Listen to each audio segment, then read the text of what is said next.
Kwenye ajali ya jana usiku katika eneo la Kodada walikuwa wamehudhuria harusi katika kaunti ya Kakamega kabla ya kukumbana na mauti yao. Sasa kijiji cha Sichirai kaunti ya Kakamega kulikotoka jamaa na wanakwaya waliofariki kimegeuza sherehe kuwa mazishi.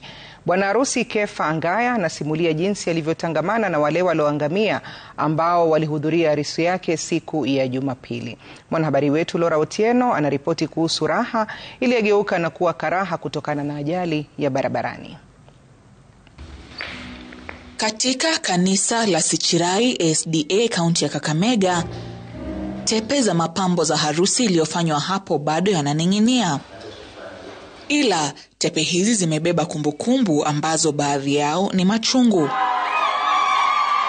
Taswira ilikuwa hii siku ya Jumapili ambapo wageni kutoka Nyamira walijumuika na maharusi. Ilipotimia jioni, familia ya biharusi ikaamua kurejea nyumbani kaunti ya Nyamira. Nikamwambia pale pa kulala iko wanguje walale, alafu asubuhi gari ninayochukuanga hapa inakuanga Lakers. Wakasema wako na gari yao inakuja kuwachukua. Ni katika mazungumzo wakasema wanatamani waje waishi huku, angalau wakae huku nasi kwa muda wa juma moja, ama na sisi pia tukaweze kuwatembelea kwa muda wa juma moja. Ila usiku wa manane habari za tanzia zilirejea. Saa 9 usiku wa kuamkia siku ya leo ya Jumatatu, saa 7 ya usiku, nikasikia simu ikilia. Kuangalia ni dada Irene. Dada Irene aliniambia neno moja tu, "Je, unajua nini? Wasasi wameangamia kwa parapara wote." Hata kuanzia jana mwili kufa ndani nguvu kabisa.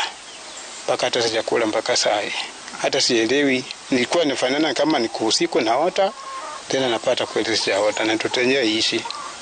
Kati ya waliofariki ni baba mkwe na mama mkwe, huku jamaa na marafiki waliokuwa katika sherehe hiyo pia wakifariki. Kwa sasa raha ya familia hii imegeuka karaha, kwani siku moja baada ya harusi mipango ya mazishi imeanza kutokana na ajali ya barabarani. Laura Otieno, Runinga ya Citizen.